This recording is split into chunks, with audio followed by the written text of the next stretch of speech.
Bonjour, aujourd'hui je vais vous raconter l'histoire d'une installation qu'on a mise sur une station d'épuration Roseau à 2 étages, donc quelque chose d'assez standard, disons, dans le monde des petites stations d'épuration Roseau. Station d'épuration qui était censée faire de la nitrification mais qui ne nitrifiait absolument pas. Du coup, l'idée ça a été de rajouter un petit module de nitrification MBBR entre les 2 étages.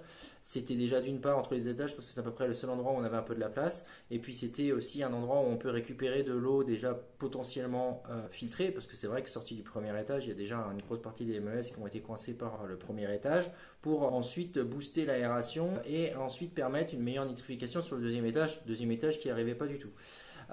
Donc on a fait une location pour faire aussi des tests sur une année, alors sachant que c'était une station d'épuration qui est de tous les cas refaite plus tard. Donc là c'était vraiment pour, on va dire, passer la période entre la station d'épuration actuelle qui n'arrive pas à atteindre ses normes et la future station d'épuration qui fera tout ça. Alors, on a mis un petit module de nitrification 2 étages en MBBR. Donc c'est compact, hein, c'était sur une station de 400 EH mais qui recevait presque 800 EH en pollution. C'est pour ça aussi qu'elle avait du mal à nitrifier, on va pas se mentir. Ensuite, donc c'est un petit module qui faisait 3 mètres par 2 mètres 30 par 2 mètres 30 de haut et qui permettait justement d'atteindre, de booster la nitrification. Alors, ça a bien fonctionné, mais surtout l'été. Je vais vous expliquer pourquoi. L'hiver, on a eu du mal et ça n'a pas si bien fonctionné ça l'hiver. Plusieurs points. Alors déjà, le premier point qu'on a découvert, c'est que en sortie du premier filtre à roseau, le redox il était à -300, quoi. Donc en fait, le premier filtre, à part filtrer un peu les MES, il faisait absolument aucun traitement. Donc c'était, enfin voilà, c'est pour ça aussi que le deuxième filtre avait du mal à remonter le redox là-dessus. Donc c'est vrai que l'ajout du petit compartiment MBVR, ça a permis de vachement oxygéner l'eau.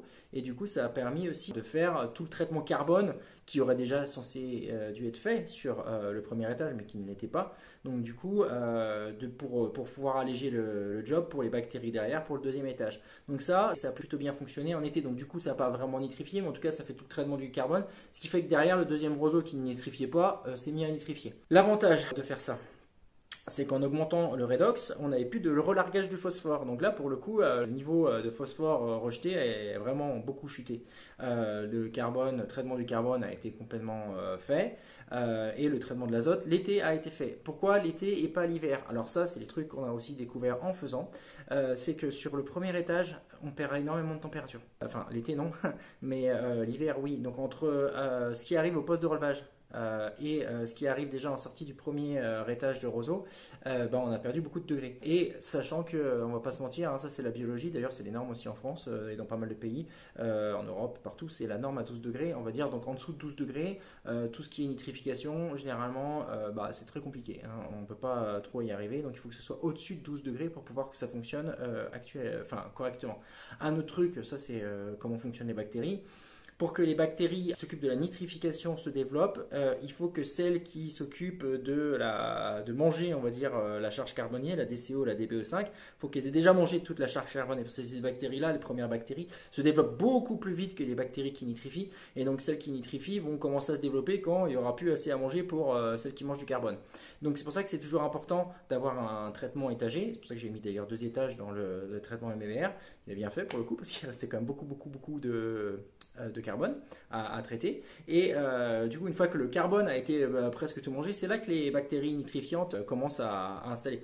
Je ne sais pas si vous avez déjà vu ça, mais sur des vieux disques, quand vous regardez les disques, généralement les premiers disques ils sont plein de bactéries, et puis plus vous avancez sur la longueur du disque, et puis plus ils sont clairs, hein, parce que c'est les premiers, c'est là que toutes les premières bactéries se développent, les bactéries qui mangent du carbone, des CO, des BO5, enfin la DBE5, mais du coup ça impacte sur la DCO. Et après viennent se développer celles qui font de la nitrification. C'est pour ça que c'est pas mal d'avoir un système étagé. Voilà, donc traiter les roseaux, enfin améliorer la nitrification et améliorer la déphosphatation, c'est facile. Par contre, idéalement, il faut se placer en amont. Pour pas perdre la température, il faut vraiment se placer en amont pour pouvoir vraiment garder la température, même l'hiver, pour booster un roseau. Voilà, n'hésitez pas si vous avez des projets identiques.